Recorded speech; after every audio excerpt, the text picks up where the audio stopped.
Hello and welcome back to English Today.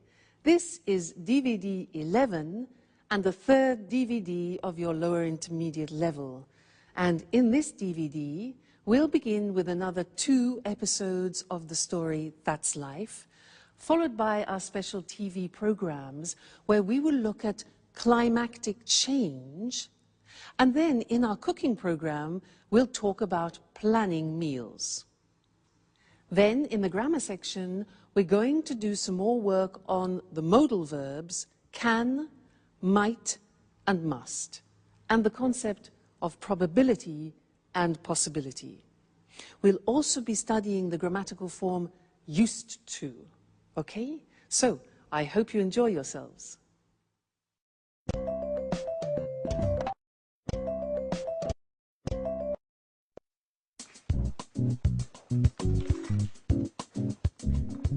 Good morning. Alice, is Anne at home? I just met the postman and this package is for her. No, she's not in now. My, what a large package. Please be careful. I think it contains fragile objects. Hey, Peter, do you know if it contains a set of porcelain plates that she won with the Sweet Biscuits bonus points? Well, I think so. At least that's where the package comes from. All right, Alice. I have to go now. See you later. Anne will be so happy. She's been waiting for it for a long time. Bye.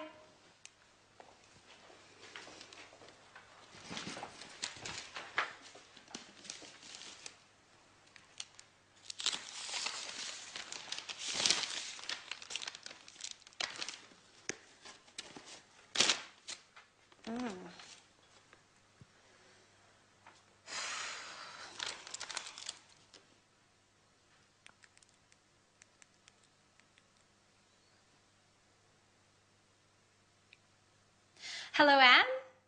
This is Alice. I've got great news for you. Your set of Chinese porcelain has arrived.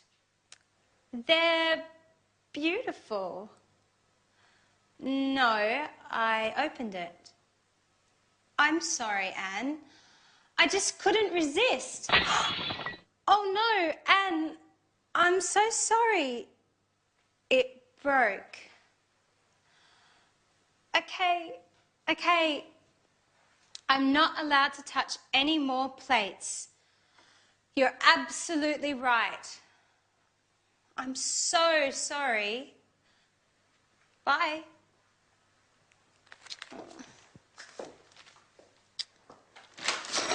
Jack, be careful. Don't touch anything. This packet contains Anne's set of Chinese porcelain. I hope you didn't break anything. I already broke a plate. And guess who heard me breaking it? Anne. Oh my. I didn't notice anything. Well, you should look where you are going. I'm sorry. What are we going to do? Well, let's get ready for Anne to lose her temper. Who knows? Maybe she'll forgive us. She can't get that angry. They're just plates. Remember, we can't cook. If Anne gets angry, we'll have to learn to cook. That's true. I've got an idea. Let's go get something from the local takeout place. Then we can pretend that we cooked dinner. She might be happy and forget about those plates. That's a great idea. Let's get going.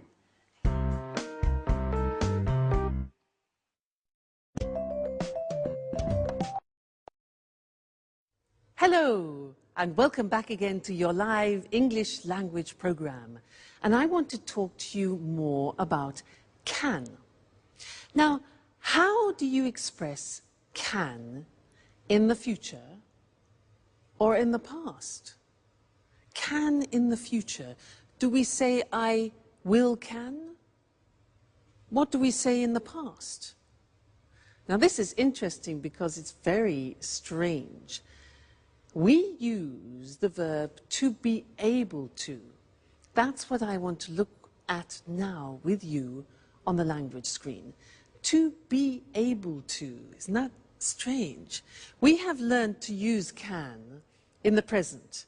We've had examples like I can cook, can you cook, and the negative I can't cook. Now, when we talk about ability in the past, everything changes, and we need to use this verb to be able to. When that goes into the past, we say, I was able to cook yesterday. You see, the verb to be goes into the past. I was able to cook yesterday. Strange, eh? Another example, the question, were you, past tense of the verb to be, were you able to cook? And the negative is he wasn't able to cook. So, can, in the future, we use to be able to, and in the past, to be able to. So, was, were, able to. The future, let's look at that now. You want to say can tomorrow, so we use to be able to and say, I'll be able to cook tomorrow. I will, I'll be able to cook tomorrow. The question becomes, will you be able to cook? And the negative, remember the negative of will, good. I won't be able to cook tomorrow. So isn't that interesting? When you want to express ability in the future and in the past, you need to use this verb to be able to. Now there's one more thing I want to tell you about, and it's about permission. Imagine that you are in a restaurant and you can see no smoking. The person next to you starts smoking. Now, it's a rule and a regulation that you can't smoke in a restaurant. So what do you say to that person? In English we say, excuse me, you're not allowed to smoke here. You're not allowed. See that? You're not allowed. Now that pronunciation is difficult. Allowed. Okay? You're not allowed to smoke in here. For example, if you go to a museum, often they say no cameras. So you're not allowed to take photos. Okay? You're not allowed to take photos. Another example, if you go into a library and people are reading, silence. You're not allowed to speak. Okay, so those are interesting things we've looked at, to be able to, and the use of you're not allowed to. Great. Now we're going to go back to our friends, and Anne is very angry about something. She wants to communicate something to her friends. Let's find out what it is, and I'll see you later. Bye.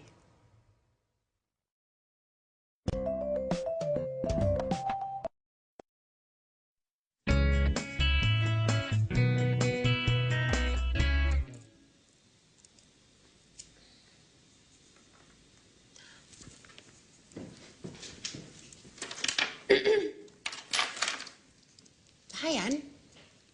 What's that you're holding? Hello, everyone. Listen. We need some rules in this house.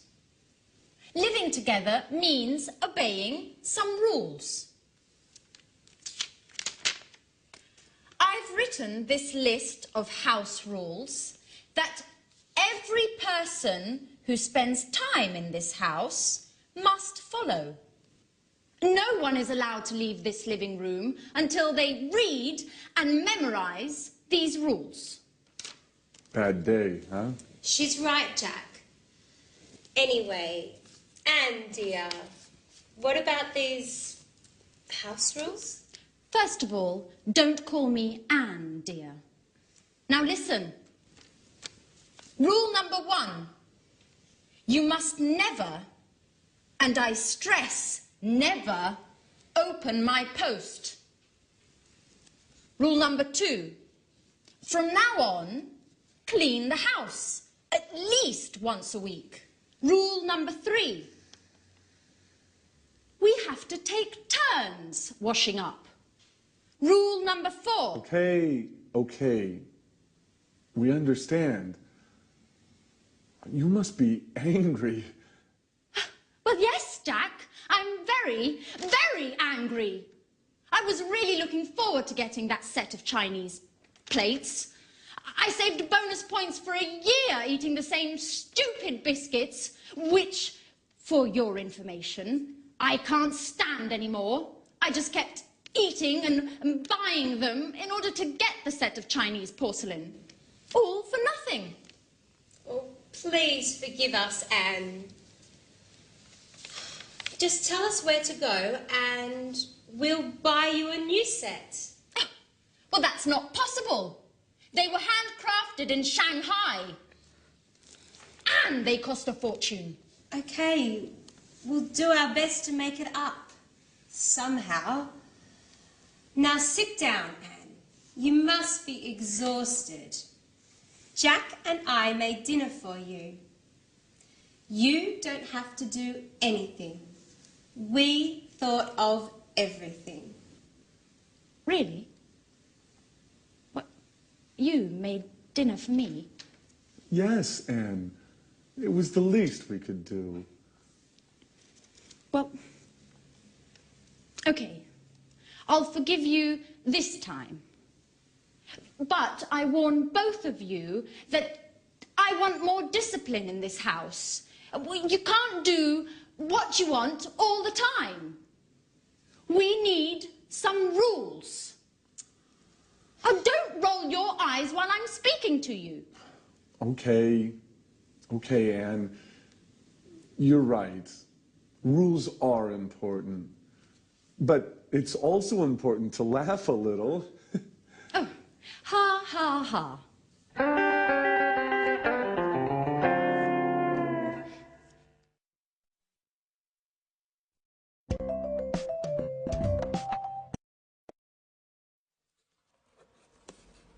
Oh, hi. Hi and welcome back. This is a box which my mother sent me and she said there are some useful things for me. So I was just looking. Come and have a look with me. Oh, go. Oh, what's a strain? What's this? What is this? What's this? Well, it can't be a shoe, can it? It's not a shoe. Can't be a shoe because it's made of metal. It's made of metal? Well, it might be some sort of lamp or something, like it looks like an Aladdin's lamp, a special lamp. No, but it can't be that. Ah, look, here there's a sort of metal groove, probably for cigarettes. That's it. It must be a cigarette holder, and a type of ashtray, an oriental ashtray. How unusual. That's very typical of my mother. Useful, though. Now, did you see the language that I used? I said, it can't be a shoe. When I say it can't be, it means it's impossible. It's impossible, it's too small, and it's metal. So it can't be a shoe. So I'm talking about probability and possibility, okay? Then I said, well, it might be a magical lamp. Now, might is when you're not sure. Might is M-I-G-H-T. It might be a lamp. So when you're not sure, you say might. Then I said, no. It must be an ashtray. Now, when I say it must be, it's because I'm absolutely sure that the possibility of it being an ashtray is certain, okay? So 3 possibilities. It can't be, might be, and must be. So let's have a look at the other things in the box. Ashtray. What is this? What's this? You see this? Well, it can't be, I mean, it looks like a negative from a film, doesn't it? No, it can't be a negative because there are no images. Well, it might be, you know, I just don't know. I mean, it might be some sort of special sticker that you put on things, but it hasn't got any glue. I don't know what it is. Just a minute. Look, here's something explaining it. A forehead thermometer. Put it on your head and it reads the temperature. What? Let's try that. So I put it on my head like this and said, hold it on your forehead and it tells you your temperature. Let's have a look. 37. Whew, that's hot. It is. It's a thermometer. Incredible. Now that is very useful because it's small. So interesting. Next thing, what's this? Look at this. Now, it's shiny and it's silver, but it can't be a mirror because I can't see myself. Can't be a mirror. What can it be? Oh, I know. It might be for under glasses. You know what I mean? When you lay the table and you have glasses, sometimes you put it under to protect the tablecloth. Well, look what I have here. So this, for example. Yeah, but it's a bit strange, isn't it? I mean, no, it can't be. It can't be that, really. Not made of metal like this. It must be, I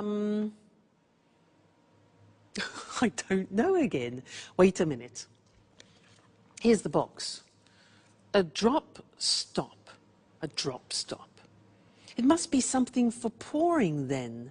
Let's have a look. You put it, let's try. I just so happen to have a bottle here. And it says, put it on the bottle like this. A drop stop, so it stops things from dropping. And pour out the liquid and there are no drops. Let's try that. Let's try. Wow! That works. It doesn't drop. So it must be something for stopping drops. You can see. Fantastic. My mother is a genius. She is full of amazing ideas. Thanks, Mum. Let me show you the language that I was using then. We were talking about probability and possibility, and the first thing that we can talk about is when you are expressing strong probability, is when you think almost certainly you know what something is. So it must be an ashtray. So when I use must, I am 100% sure of something. It must be an ashtray. Now, if you are sure that it isn't something, that it is totally improbable, 100%, the opposite is it can't be. Like that. I said, it can't be a shoe, it's too small. So it must be, it can't be, and then if you're not sure about something, we use the simple verb might. Look at the spelling, M-I-G-H-T. It might be an incense burner, for example. We can also say it could be. Might, could, both express uncertain probability. All right, so this is very useful when you are making deductions. Must be, it can't be, and it might be. So those are the three verbs that we use. Okay, great. So thanks, Mum, and I'll see you again very soon. Bye.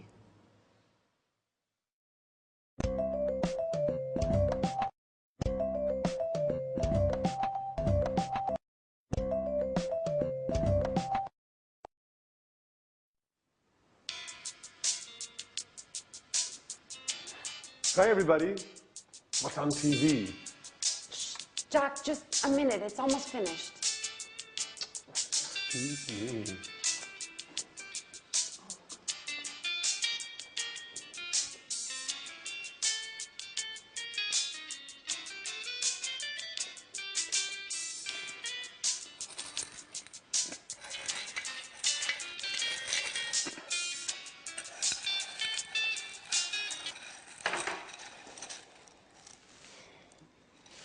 So, what were you watching that was so engrossing?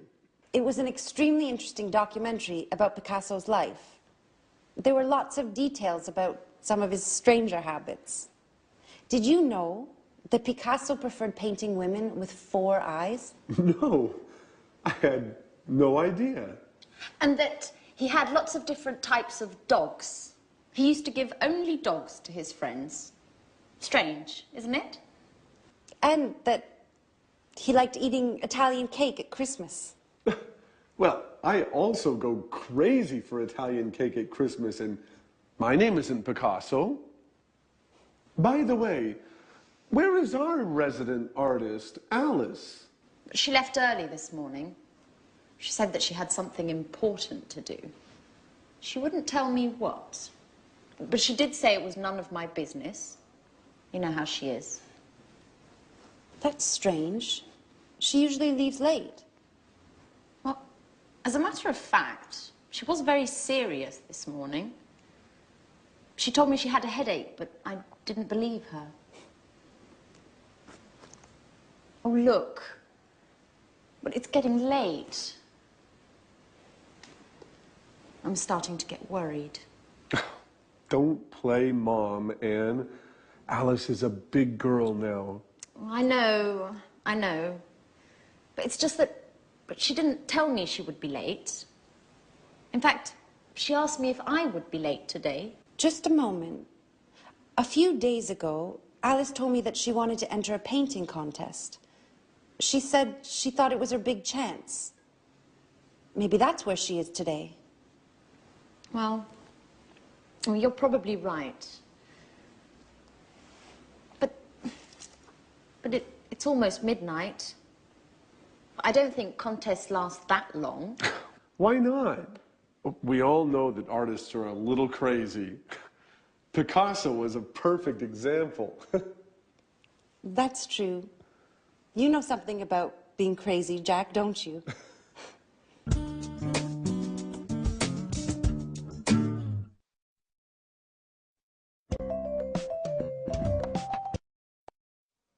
Hello again. Did you hear them talking about Picasso? Some interesting things about him. They said he used to give only dogs to his friends. He used to give only dogs, and he used to eat Italian cake at Christmas. Now, this verb, used to, well, it's written U-S-E-D, but the pronunciation is used, and we'll see that on the screen later. And we use it to talk about habits that people have had in the past and now don't have anymore. And to illustrate this, I have some examples of habits that I have had in the past. For example, this. This is a cigarette. Well, I used to smoke. Now that means that I did smoke in the past, but I don't smoke anymore. I stopped the habit. I used to smoke, okay? Look at this tennis racket, haha. I used to play tennis. I was quite good, actually. I used to play tennis, but then I stopped. I didn't have enough time, too much work. You know how it is. This, now look at this. Look at this. This is fur. I used to wear this. In England, it's a fur. You know, F-U-R, this. I used to wear it in England, but then I stopped because now in England people spit at you if you wear fur. So That is a habit I have definitely stopped.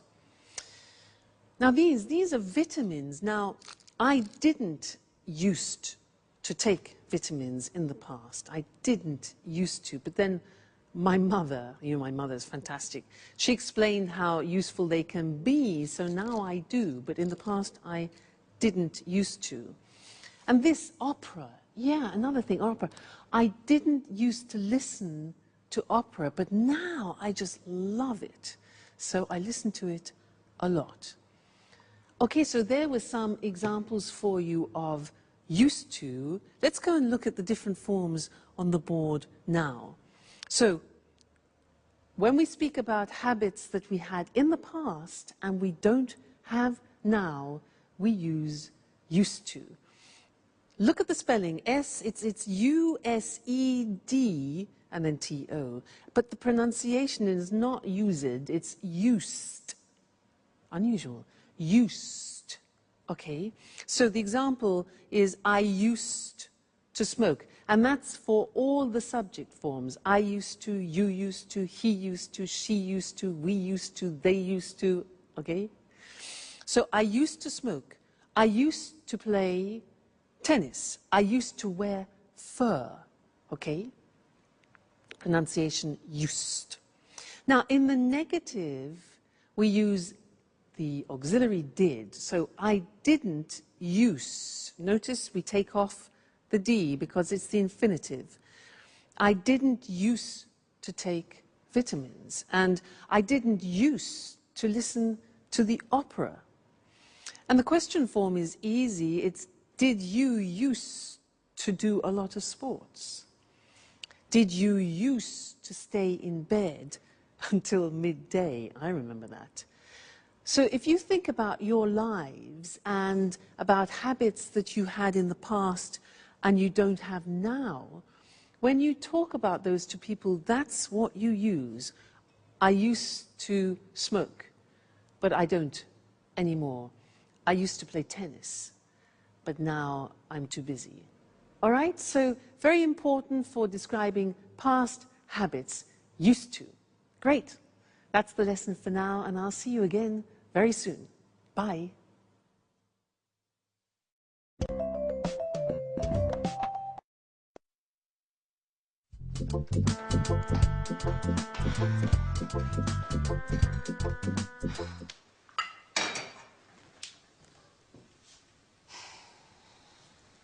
Good morning, Alice. Where were you last night? We were getting worried. Good morning. It's a very... I thought it would be the... Why? What happened? Well, I took part in a young artist competition. Good morning, Alice. Where were you last night? We were getting worried. Good morning. I prefer not to talk about it. Why? What happened? Well, I took part in a young artist competition. I thought it would be the perfect occasion for me to show my talent. So? How did it go? You made a great impression, didn't you? Well, no. It went badly. They said that I wasn't cut out to be an artist. But the jury was made up of incompetents. Maybe no one appreciates my talent. Oh, come on, Alice, don't take it so badly. You know you are a genius, right? That's all that matters. Yes, just like Van Gogh, who, by the way, only became famous after he had died. Maybe that's my destiny. Maybe you're exaggerating, just a little bit. I mean, Van Gogh, but you don't really think you're in the same league, do you? And why not? No one appreciates my talent either. Anyway, I want your opinions. Wait just a moment while I get something.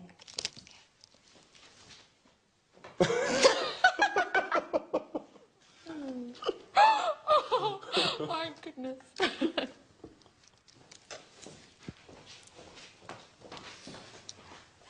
Here you go. This is the painting I took along yesterday. What do you think? Isn't it beautiful? It's it's interesting. It's a very unique painting.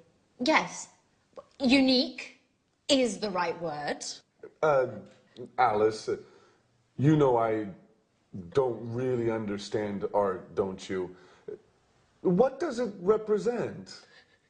That's the same question they asked me yesterday. I can't believe that. It's so clear. It's a painting of a man and a woman walking hand in hand. Oh, I see.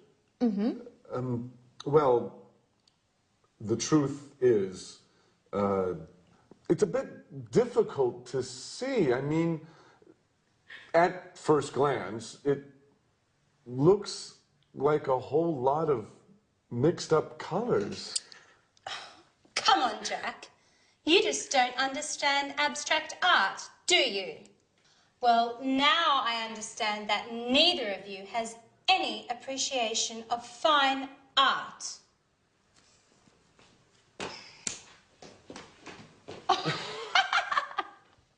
Oh, artists never tell an artist what you really think.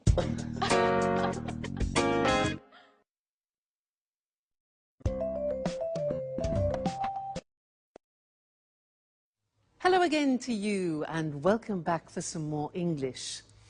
Did you hear in that last episode how Anne said to Alice, "So how did it go? You made a great impression, didn't you? You made a great impression, didn't you?"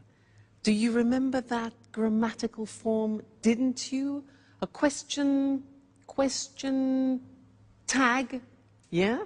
Remember, we did a lesson about this, and the example we used was, she's unhappy, isn't she? Do you remember that? Yes, I want to give you a little test on it. And in order to do this well, you have to be very careful about your auxiliaries, so pay attention. Number one, you're married, question tag. You're married, aren't you? Did you get that right, wrong, difficult? Do you remember, you are married, you take the verb, the auxiliary, and at the beginning it's positive, so you turn it into negative. You're married, aren't you? Try this. You didn't go to the party. Didn't is negative, becomes positive. You didn't go to the party. Did you?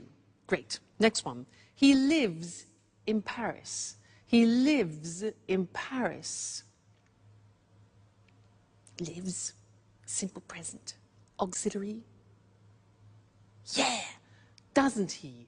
He lives in Paris. Doesn't he? Okay. They aren't French. Aren't. They aren't French. Positive. Are they? Great. Next one. She went to the cinema. She went to the cinema. Auxiliary past tense. Positive, negative. Didn't she? Okay. She went to the cinema, didn't she? All right. You don't like him. You don't like him. Negative. Do you? You don't like him, do you? Great. They were enjoying the show. They were enjoying the show. Past continuous. Weren't they? They were, weren't they? Great. He's coming tomorrow. He's coming tomorrow. isn't he? Great, you're getting better all the time. They'll be late. They'll be late. Won't they? They'll be late, won't they? And the last one, we can't buy it. We can't buy it. Can we? Okay, so it's negative and positive. We can't buy it. Can. Well done. You know, these are difficult. Only if you know your auxiliary verbs can you do these question tags. So congratulations. We're making progress. Great. So I'll see you in the next lesson very soon. Take care and enjoy studying. Bye.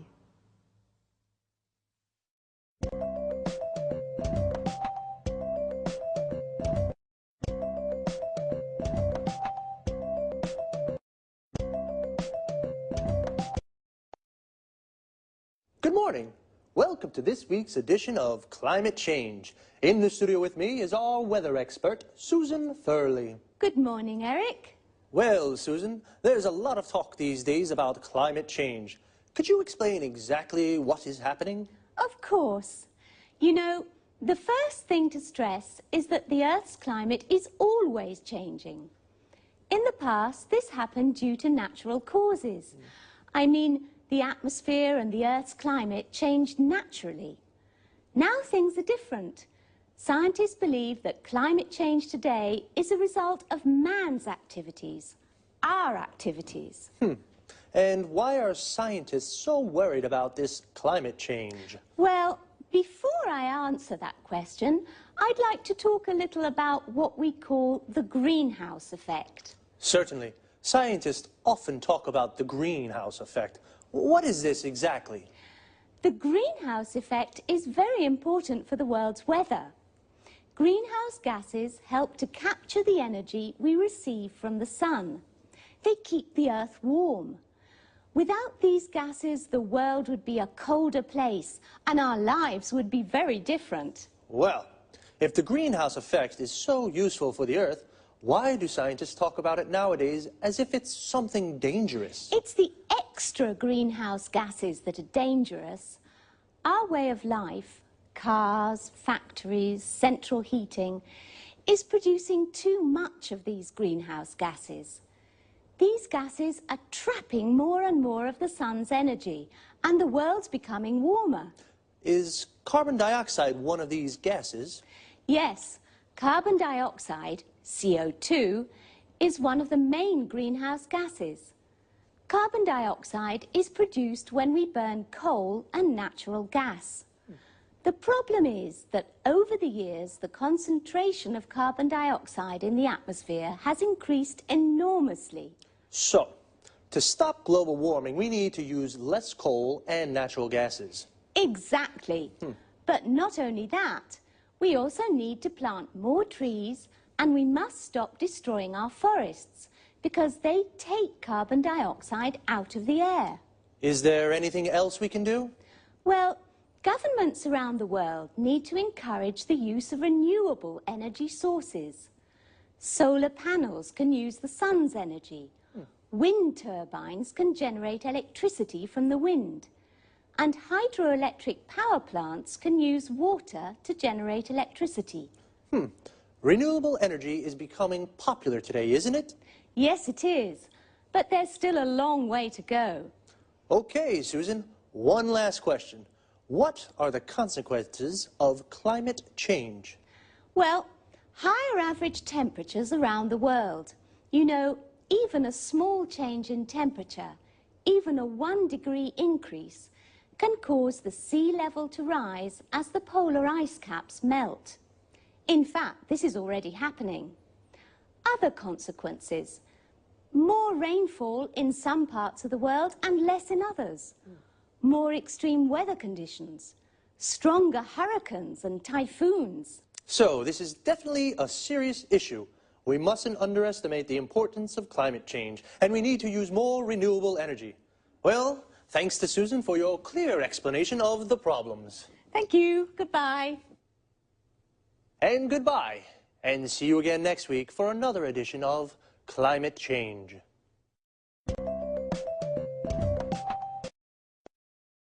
Okay, now let's have a look at all the terms and expressions we use to talk about the weather and climate change. Firstly, climate change is the term we use for the changes to the world's weather. For example, higher temperatures and more rainfall. Rainfall is how much rain there is, the volume of rain that falls. And I finally understand what the greenhouse effect is. Well, a greenhouse is a transparent house, usually made of glass, where we grow plants. It gets very hot in a greenhouse. In fact, the greenhouse effect is the gases in the atmosphere that trap the sun's energy, causing an increase in temperature of the world. This is what we call global warming, the world becoming hotter. The atmosphere is words for the gases that cover the world. The main gases are nitrogen, oxygen, and carbon dioxide. Now, carbon dioxide is one of the main greenhouse gases. These are the gases responsible for the greenhouse effect. The carbon dioxide in the atmosphere is increasing due to man's activities, so we have to do something to reduce it. We use the expression due to say as a result of. Susan said we should use more renewable energy sources. Renewable energy is energy from the sun, the wind, and water. For example, solar panels generate electricity from the sun, and wind turbines generate electricity from the wind. The verb to generate means to make. Well, renewable energy is becoming popular today, which is good, but there's still a long way to go. This expression, "there's a long way to go," means that there is still a lot we have to do before we reach our objective, which is to reduce global warming. We've run out of time, so that's all for now. See you soon.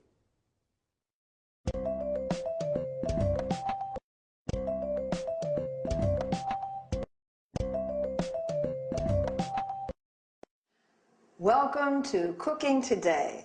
All homemakers will be thrilled to know that we're back with Lisa French. Thank you for inviting us into your lovely home once again, Lisa. I'm glad to have you. Now, Lisa, Leslie Forbes from Newcastle-on-Tyne is desperate. Her family's always complaining about her cooking. They say it's really, yucky, and they sneak out to get junk food. How can she make her meals more appetizing? Well, actually, it's just a matter of good meal planning. That sounds rather serious. Yes, it is, but it can also be a fun challenge. This means preparing food that's healthy as well as appealing and involves the senses such as smell, taste, and sight. Is that why they say your eyes are bigger than your stomach? Not exactly. Now, getting serious, when you say healthy, you're referring to nutrition, aren't you? Yes, of course. Nutrition is the key to good health. As a matter of fact, nutritionists agree that a varied diet is fundamental for physical and mental well-being. Well, what are the correct guidelines to good nutrition?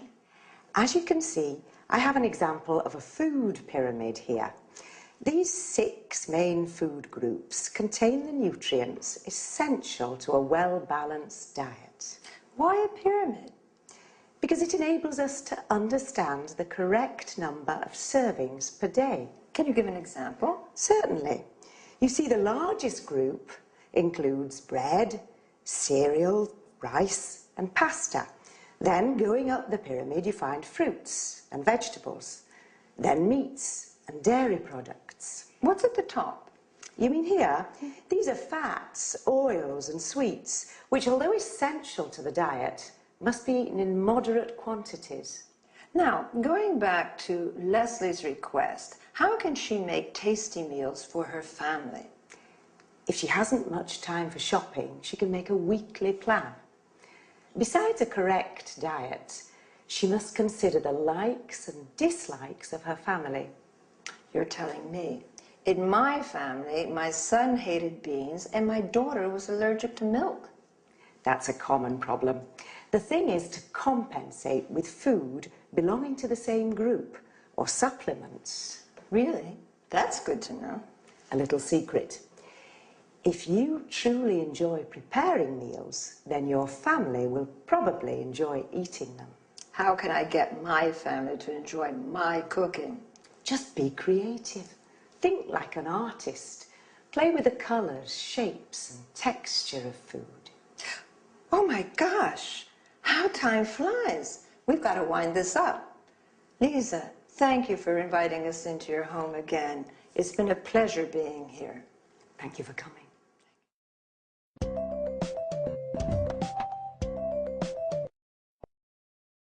And now, let's pay attention to some expressions used in the dialogue. We've talked about meals, breakfast in the morning, lunch at noon, dinner, or in the U.S., supper at night. In the U.S., a dinner is the main meal of the day, even at lunchtime. Notice that in the UK, tea is sometimes used instead of dinner. When we refer to specific times during the day, we can say lunchtime, tea time. Lisa showed a food pyramid. It contains food groups, such as cereals, meats, dairy products, milk, cheese, yogurt, fats and oils, and vegetables. All these foods contain nutrients.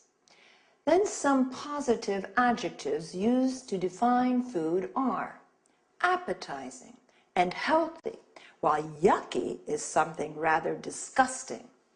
Moreover, the expression junk food refers to food which is not considered healthy at all. We say diet to indicate what we eat. It also means a series of rules to be followed to improve one's health. If we want to lose weight, we say, I'm on a diet. A diet is correct when it's varied or well-balanced. If you're allergic to a type of food, eating that food can make you ill or cause skin problems. Lisa talked about texture of food. For example, food can be defined soft, crispy, crusty, or shape. Food can be cut into slices, cubes, and rings.